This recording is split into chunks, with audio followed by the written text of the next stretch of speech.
அரை கப் வெங்காயம் பொடியாக நறுக்குனது, கொஞ்சம் கருவேப்பிலை, கொஞ்சம் பச்சை கொத்தமல்லி, 1/4 கப் பொடியாக நறுக்கின தக்காளி,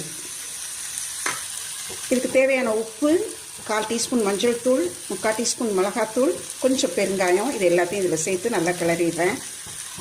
அரை கப் பட்டர் பீன்ஸ் நல்லா குக்கரில் வச்சு நல்லா சாஃப்டாக வேக வச்சுருக்கிறேன்.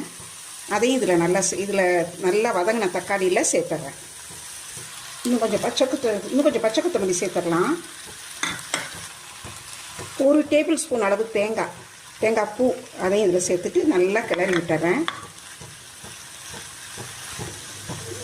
இந்த மசாலா, வெந்த பட்டர் பீன்ஸ், இந்த வதக்கின தக்காளி, வெங்காயம் எல்லாம் நல்லா சேர்ந்து பிளெண்ட் ஆகிடுச்சு. இப்போ எடுத்து பரிமாறிடலாம். நல்ல ஒரு டேஸ்டியான, ஹெல்த்தியான, ஃப்ளேவர்ஃபுல்